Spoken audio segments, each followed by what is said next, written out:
waaleykum salaam wa rahmatulah mbokk mi dafa ne daa am benn naar bu ko ne tàkkusaan bu guddi ku ko julli doo avancé waaw loolu xanaa da caa jublu wax ne te mooy tëkku nit ñi ak taxasiir mooy moytu leen ndax waxtu tàkkusaan nag waxtu yi gën a mat a waggar ci la bokk daanaka man ne li ko yëndu sansam ber soññee ci sax xëy na amul ci yenn waxtu ci leeral fi mu tàmbalee fi mu yam ak yu mel noonu bi ci gën a raglu na lim ne woon man faatahu al asr xatta garubati shams fa ka annama wutira ahluhu wa maalu ne ku yàlla dogal nga faat julli tàkkusaan ba jant bi sox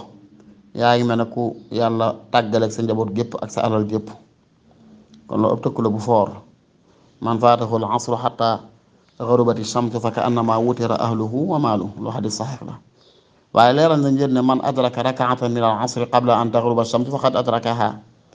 nit ki saa yoo xamee ne am na benn rakka julli tàkkusaan gi laataa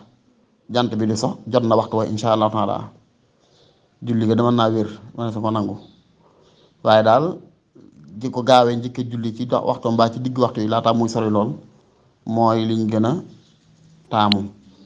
yeexe koo julli lool ëpp naa def waxuma la ne yow noonu nga ko laaje wax ne comme daw loolu dana tax ba ndax bu fekkee daa dem ba xaw a guddi mën ngaa bàyyi ba julli sa koo julli déedéet ëpp naa def julli kenn du ko génne ci waxtoom benn waxtu kenn du ko génne ci waxtoom waaye rawatina tàkkusaan mii yéen saa wax ne benn xadis ne tilka salaatul munafiqin tilka salaatul munafiqin tilka salaatul munafiqin ba mu ñetti yoon daana yajlisu ahaduhum xata ida sfarrati shamsu fa kaana bayna xarnay shaytaanin qaama fa naqara arbaan laa yadkurullaha fiha illa xalila ne julli naafiq la mooy nit ku toog ba dem ba jant bi tàmbuli gel nga ne jant baa ngi tàmbali mel ne lu ngi soon naaj wi weexaayu jant bi mi ngi dugg mu soog a jóg rek daal di cof ñeenti rakka yu gaaw yoo du ci sax tudd yàlla bu noppee daal di jàpp ne julli na takkusaan loolu julli munaafiq la kon takkusaan julli yi gën a mat a yittewoo gën a mat a jox solo mat a bàyyi xel ba ba lay àgg fenn gi di ko julli te ca teewlu bu baax lu am solo la wallahu taala ahmad bi sawaab